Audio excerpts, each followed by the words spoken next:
from birth, the black male child is systematically miseducated. It is on purpose. It happens in the UK, it happens in the US, it happens in Canada, and it happens in South Africa. In fact, the United Kingdom, the United States, and the Republic of South Africa share something in common. They have the 3 highest black male incarceration rates in the world. Wow. So what is it about the US, the UK, and the Republic of South Africa that has more black men going to jail than almost anywhere else in the world? You know what they share? They share the commonality of white supremacy. Racism is in its purest form here in the UK, in its purest form in the US, and it's in its purest form in the Republic of South Africa. And because racism is so aggressive, the incarceration of black males must take place because its goal is to keep the black male from competing equitably and fairly with the white male for political and economic control of society.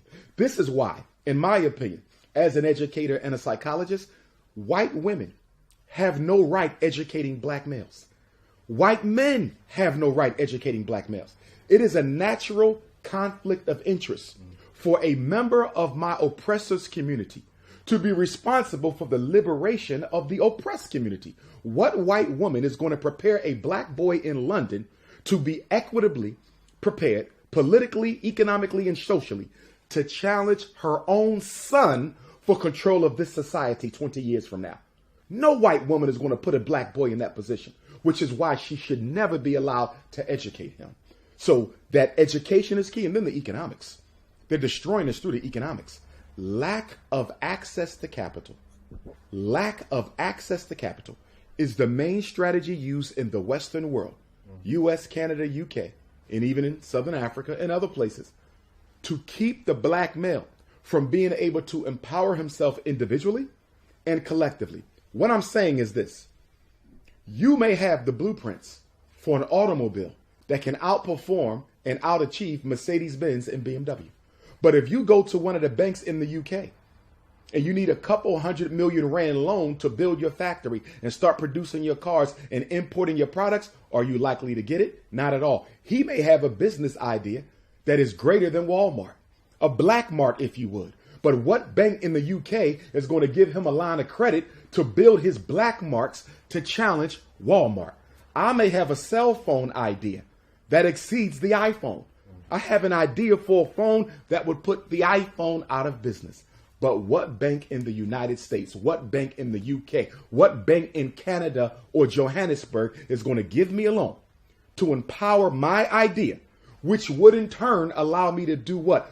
Put thousands of black men to work with my idea. We don't get access to the lines of credit. Now let's look at all the other ethnic groups in the UK. Chinese are empowered. European Jews are empowered. The Arabs are empowered. Why are they empowered? They're able to access capital through their own native banks and they bring it with them, or they're able to access capital in your banks. Why? Because they suffer from the positive stereotype, if there is such a thing. And the positive stereotype says the Chinese are hardworking. The positive stereotype says the European Jew is very industrious with his dollar. The positive stereotype says the Arab has a history of economic success. And the negative stereotype, which affects us, says black people do not have the intelligence to handle large amounts of money responsibly. And because of that, they discriminate against us economically. The racism is in the banks. Remember, Dr. King was murdered 50 years ago, not because he had a dream and not because he opposed the war on Vietnam. Dr. King was murdered because he was about to embark upon a breadbasket campaign. He was going to take poor black, poor whites to the United States government, the capital of the most powerful government in the world. And they were going to live there and sleep there and eat there. And no one was going to leave until they left with a home and a job. Dr. King was proposing economic revolution, and that's why he was murdered. The next stage of the Pan-African Renaissance in the international African struggle is a struggle for economic liberation.